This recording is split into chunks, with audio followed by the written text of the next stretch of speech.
Hola, comenzamos el segundo video sobre el tema 10 que trata sobre la ecuación de Laplace y vamos ahora a resolver la ecuación de Laplace en un disco o en un círculo de R2.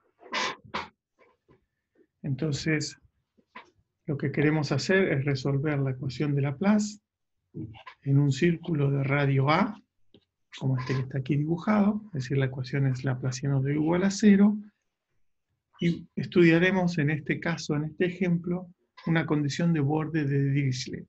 Estamos diciendo que el valor de U en los puntos a distancia A del origen y formando un ángulo θ está dado por una función f de θ que depende de la A. Como es un círculo, vamos a trabajar con coordenadas polares, porque así la representación del dominio de interés es más sencilla. Entonces, la U ahora será una función U de la variable R, que es el radio, y θ, y las coordenadas polares coinciden con las coordenadas cilíndricas tomando z igual a 0 o ignorando la variable z, por lo que el laplaciano de U en dos dimensiones, en coordenadas polares, es esta fórmula que tenemos acá y que ya hemos estudiado con anterioridad en este curso. Es decir, 1 sobre R por la derivada con respecto a R de U de R, más derivada con respecto a θ de 1 sobre R de U de θ. Si utilizamos la regla del producto acá y luego multiplicamos por 1 sobre R, obtenemos esta fórmula que tenemos a la derecha. Derivada segunda de U con respecto a R dos veces, más 1 sobre R por derivada de U con respecto a R, más 1 sobre R cuadrado derivada segunda de U con respecto a θ al cuadrado.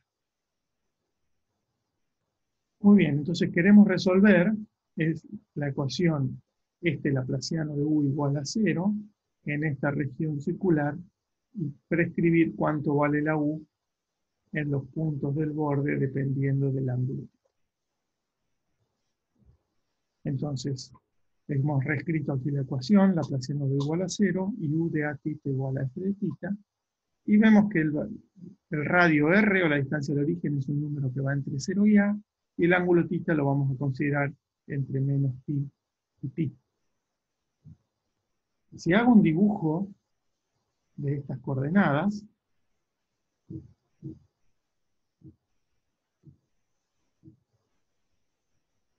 y hago un eje R y un eje θ, la región que me define estas desigualdades es un rectángulo, donde el θ va desde menos pi hasta pi, y el R va desde 0 hasta A en este caso. Esta es la región donde viven las variables R y θ, que mapeamos y automáticamente pensamos nosotros en un círculo de radio. Entonces, lo que me está diciendo esta condición de borde es cuánto vale U, físicamente cuánto vale U sobre este borde. Vamos a dibujar, pintarlo un poquito de otro color. Físicamente me está diciendo cuánto vale U, si quiero la temperatura, en ese borde. Pero en las coordenadas de R y θ, ese borde es todo este lado. Entonces, si yo pienso que estoy resolviendo una ecuación diferencial en un rectángulo de las variables de R y θ, solamente tengo una condición de borde sobre este lado, y todavía no sé qué ocurre en estos dos lados y en este. Bien, si pienso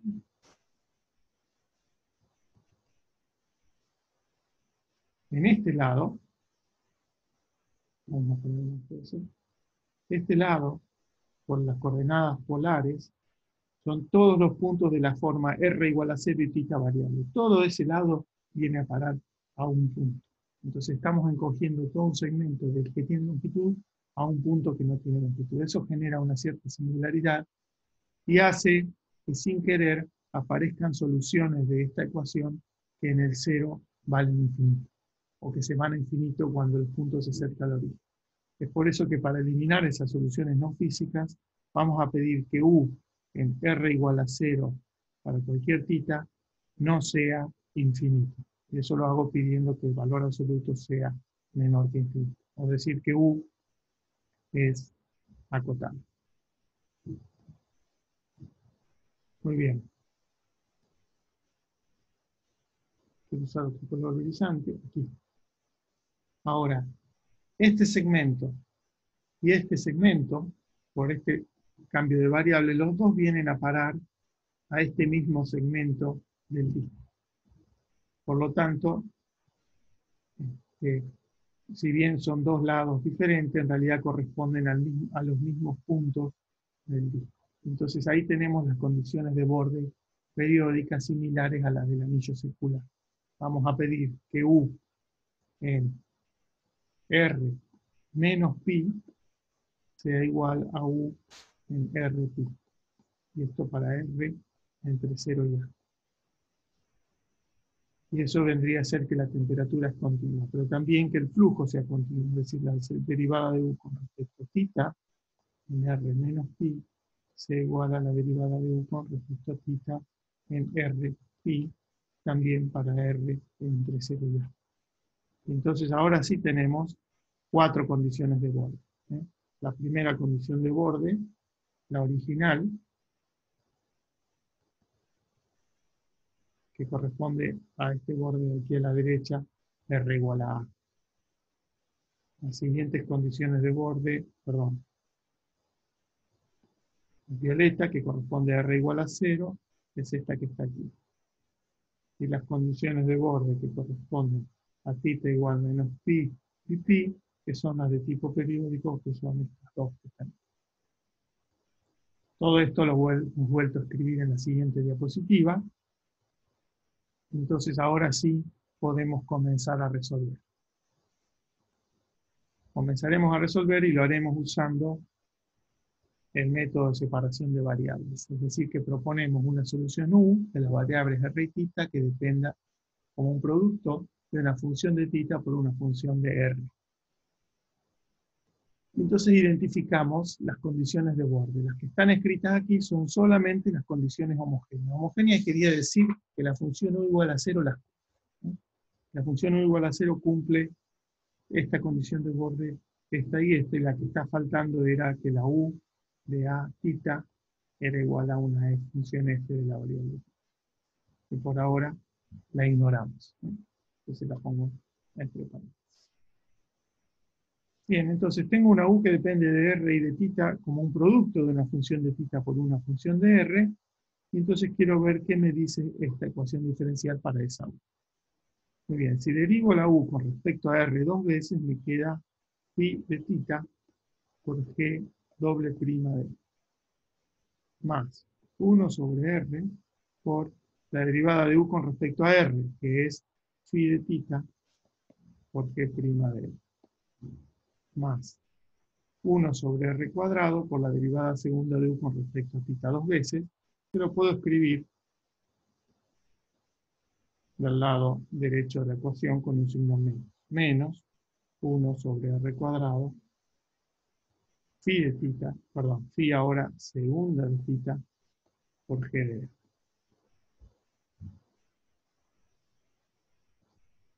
Y entonces, tengo términos que dependen de θ y términos que dependen de R y los voy a separar. ¿Cómo hago eso? Voy a dividir por phi de θ, de manera que este phi se cancela y me queda, si divido todo por phi de θ, a la derecha me queda menos phi segunda de θ sobre phi de θ, todavía me queda G de R. Si divido por G de R y multiplico por R cuadrado, me queda R cuadrado, G segunda de R, más R por G prima de R, sobre G de R del lado izquierdo.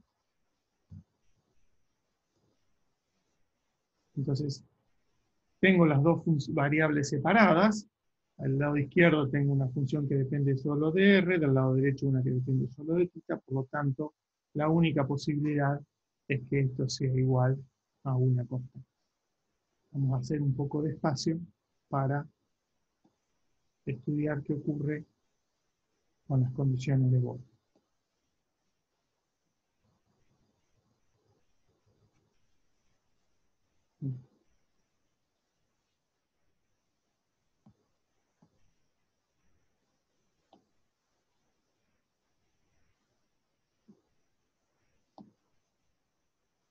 Bien, entonces,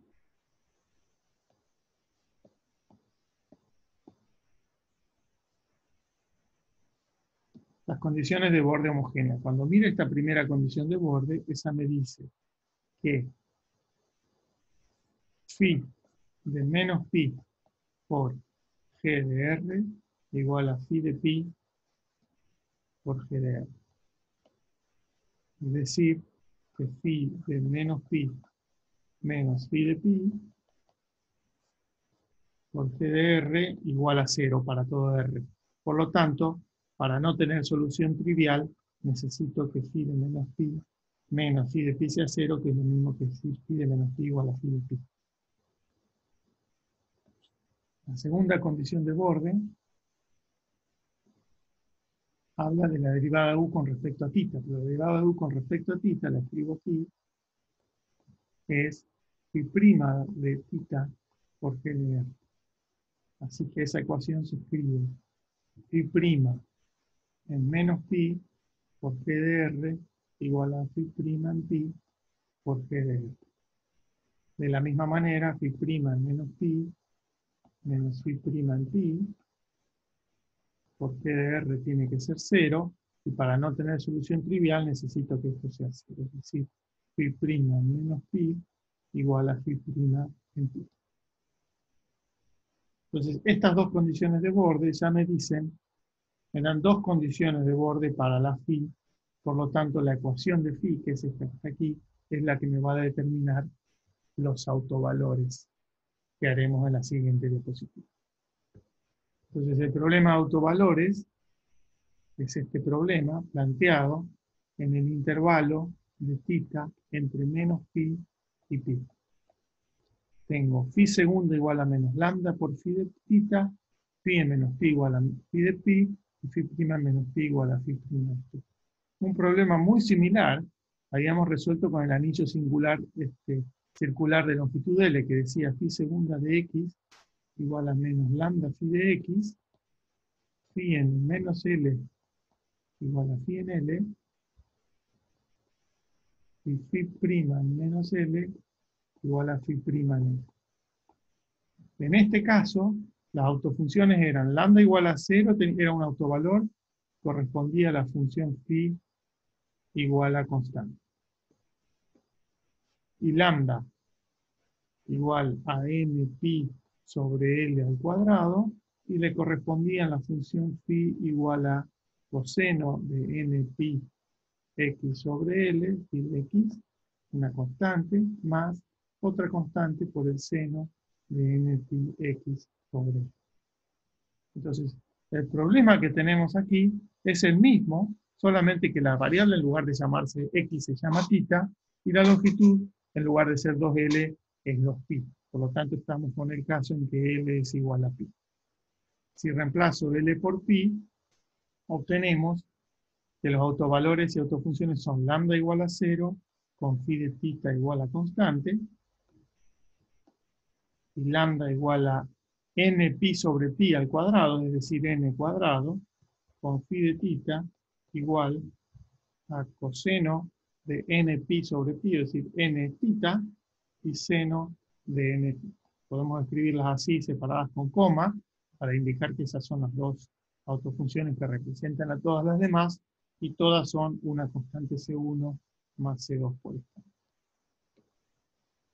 Esto lo tenemos resumido en la siguiente diapositiva. Bueno, no está resumido, pero lo tenemos aquí, lo vamos entonces a recuadrar.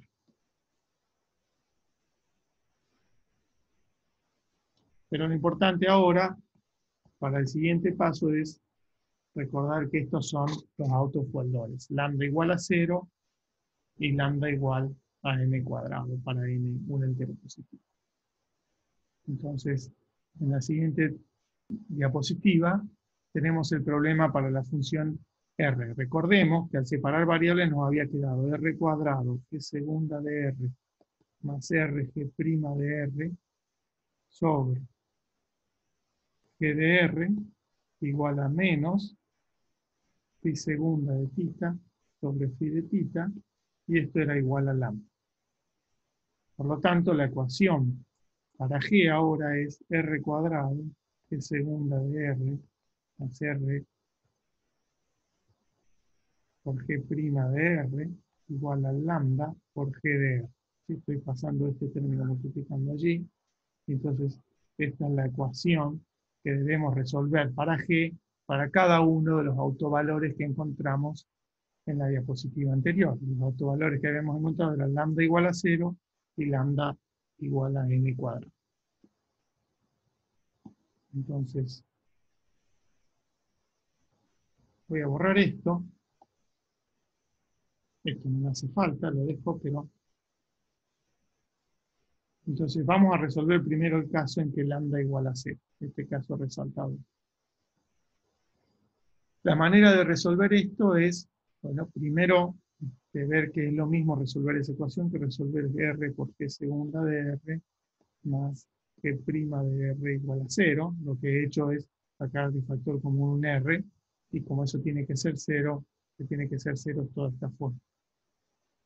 Y la siguiente observación es ver que esto es la derivada con respecto a R de este producto. Pues, si derivo este producto, tengo la derivada del primero, que es R, derivada de R, que es 1, por la derivada del segundo, por el segundo sin derivar, más el primero como está por la derivada del segundo. O sea que, salvo un cambio del orden de estos dos términos, esta derivada es lo mismo que lo de arriba, en una especie de factor integrante que ya está escrito ahí. Bien, entonces tenemos que resolver esta fórmula igual a 0, que es lo mismo que decir R por G' de R igual a constante C1, y dividido por R me queda G' de R igual a C1 sobre R, y si integro una vez más me queda que G de R es C1 por el logaritmo de R más C2. Esta es la solución general para el lambda igual a 0, y si imponemos la condición de que G en 0 sea finito, que se corresponde con pedir que la U en R0 sea finito, y no, o sea que la función sea acotada, este término se tiene que ir. Esto implica que según es 0, y por lo tanto la G de R correspondiente a lambda igual a 0 es cualquier constante C2.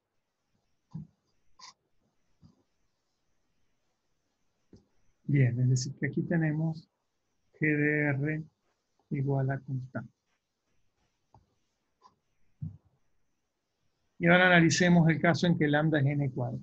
Esta ecuación que tengo aquí la voy a volver a escribir como R cuadrado, que es segunda de R, más R, G' de R, menos n cuadrado por G de R igual a 0. Esta es una ecuación lineal, pero no tiene, en la variable independiente es la R, y no tiene coeficientes constantes como la que aprendimos a resolver hace ya un tiempo.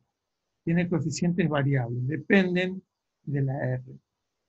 Lo interesante es que, lo bueno de esta ecuación además, es que cuando tengo derivadas segundas de G, me aparece R cuadrado. Cuando tengo derivada primera de G, me aparece R.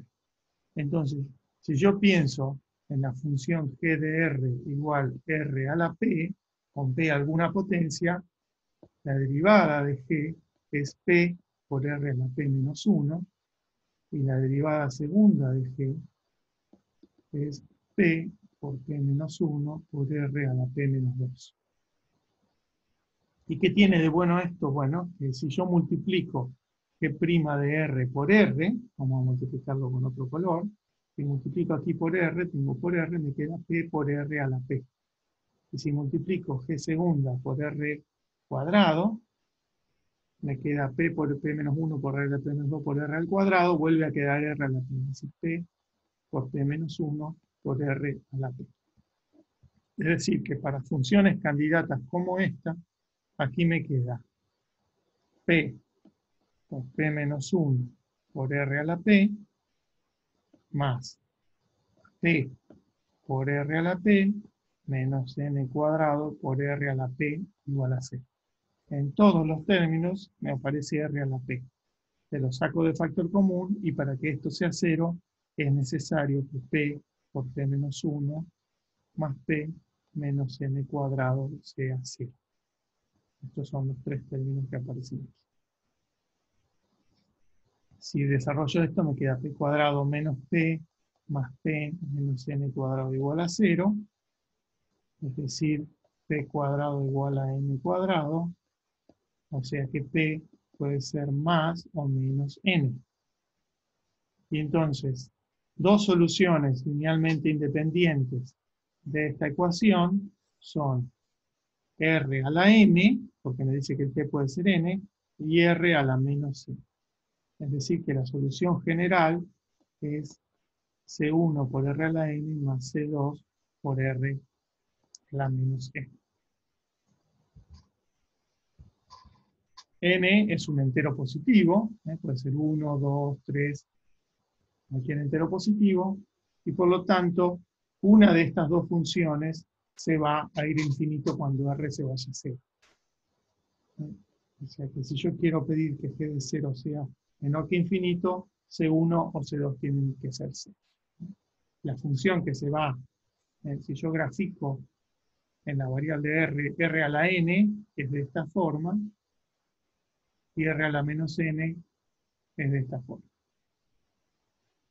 Por lo tanto, si quiero que en 0 sea finito, necesito que C2 sea 0, para que este término no esté, y la g de r nos queda de esta forma.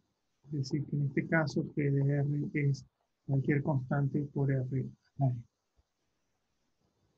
Entonces, para lambda igual a 0, la phi de θ era constante. La solución del producto me va a dar, para lambda igual a 0, una constante por otra constante, o sea, la función constante. Y para lambda igual a n cuadrado, la phi de θ podía ser coseno de n θ por una constante o seno de n θ por una constante. Entonces las soluciones producto van a ser coseno de n θ por r a la n y seno de n θ por r a la n. Todo eso está resumido en esta diapositiva. Las soluciones para lambda igual a 0 son soluciones productos, son u igual a constante, y para lambda igual a n cuadrado, las soluciones productos son una constante por r a la n por coseno de n θ, y una constante por r a la n por seno de n. Si sumo estas, obtengo la solución en serie general de esta forma. La constante a 0, esta corresponde a lambda igual a 0, y después puedo sumar infinitos términos de este tipo y de este, es decir, a sub n por r a la n por coseno de n θ, más la suma de b sub n por r a la n seno de n. Si junto esta suma con esta, y los pongo todos juntos, puedo sacar de factor común r a la n, y la puedo escribir de esta forma que está aquí.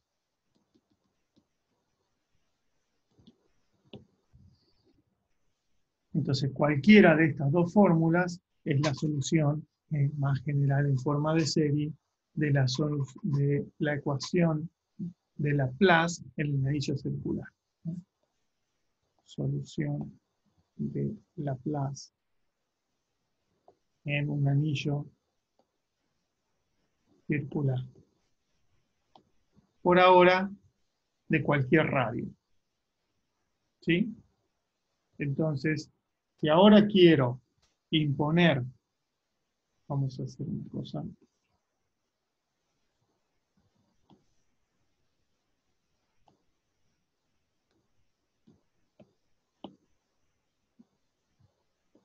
Cualquiera de esas dos fórmulas dijimos que es la solución de Laplace. Si ahora quiero imponer que U de A θ sea igual a una cierta f de θ dada, lo que tengo que hacer es escribir, por ejemplo, usamos esta fórmula que es un poquito más compacta. A0 más suma de n igual 1 a infinito, en lugar de r pongo a la n, por an coseno de n θ, más b mayúscula n seno de n θ. Si quiero que esto sea igual a f de θ, y para identificar la serie de Fourier, tengo el a a la n con a sub n, por coseno de n θ, más A a la n por b sub n, seno de n tita.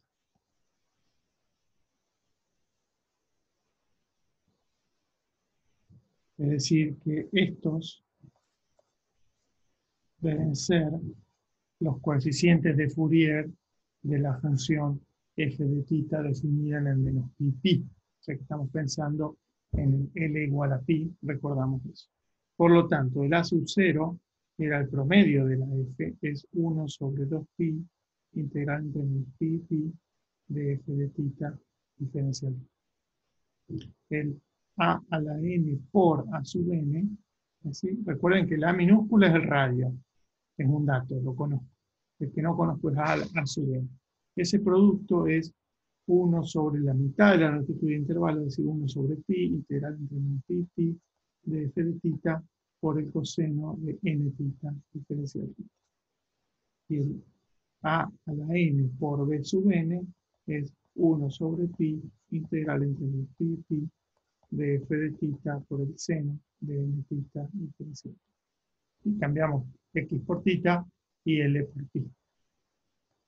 Despejando, dividiendo por A a la n a ambos lados, nos queda esta fórmula de los coeficientes y esta fórmula de la solución. Una última observación que hacemos, esto ya es la solución del problema, que es interesante, es que si yo resuelvo la ecuación de Laplace en un disco de radio A, con este método encuentro una solución, que es esta que está aquí, y si quiero saber cuánto vale la U en el origen, tengo que poner radio igual a 0 y tita cualquier cosa. Cuando yo tomo radio igual a 0 en esta fórmula, aquí tengo 0, aquí tengo 0, todo esto se va, me queda el A sub 0. Y el A sub 0 justamente no es otra cosa que 1 sobre 2pi integral entre menos pi pi de f de tita diferencial tita. Es decir, que el valor aquí, en el origen, es exactamente el promedio de la f alrededor. Y esta es una propiedad de las funciones armónicas que veremos en alguna de las clases que siguen. El valor en el centro de cualquier disco es igual al promedio alrededor de cualquier circunferencia centrada en ese punto. Y con esto terminamos este video y nos vemos en la próxima.